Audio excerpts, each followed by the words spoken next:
হরিণ মানুষের কোলাহল ও নাগালের বাইরে থাকা প্রাণী, এটাই সবার জানা। তবে এর ব্যতিক্রম চিত্র দেখা গেছে ভোলার তমুজুদ্দিন উপজেলায়।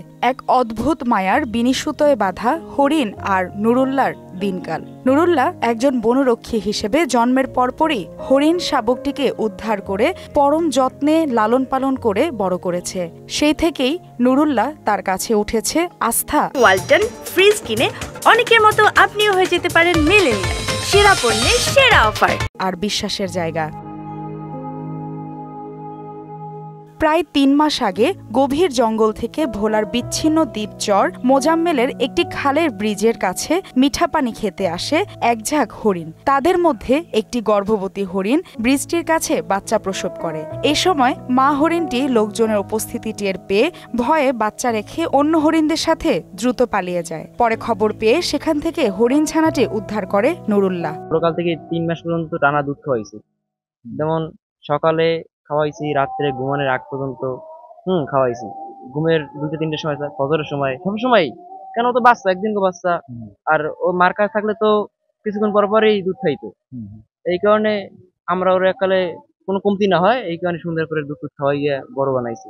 এই যে এখন তো ও শিকারি হয়ে গেছে। শিকারি বলতে কিরকম, ও সব খায় আমাকে লাগে। ভাত খাওয়া শিখে গেছে, শাক সবজি, আমি তরকারি মাছ করি, সব খাওয়া শিখে গেছে। হ্যাঁ, পানি ভাতের মার, আমি ভাত খাইতেছি, এক সাইডেও ভাত খাইতেছে, এইরকম পর্যায়ে। আমিও যদি ওরা আলাদা একটা রুমে রাখি আর আমি তো অন্য রুমে যাই ঘুমাই, তাই ও দুয়ার পাশে টাকায় মানে ওই রুমে আসবে। মানে আমার ছোটখাতে মানে খাটের উপায় নিয়েও ঘুমাইছি। মাতৃহীন হরিণ শাবকটিকে পরম আদর যত্নে বড় করেন নুরুল্লাহ। মুমূর্ষু অবস্থায় আনা শাবকটির বয়স এখন ৩ মাস। সারাদিন নুরুল্লাহর পেছনে ছুটে চলাই যেন তার কাজ।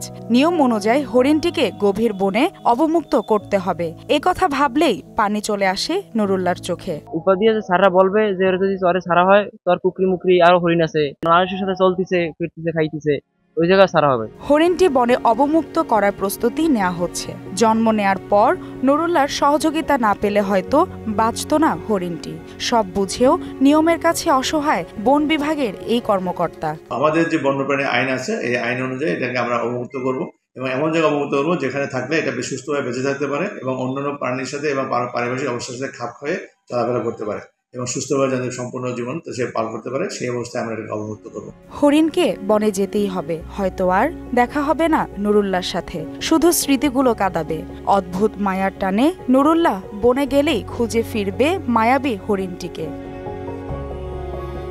নুরুল্লাহ, শক্ত হও, কারণ তুমি তো জানো বন্যেরা বন্যে সুন্দর, শিশুরা মাতৃ করে।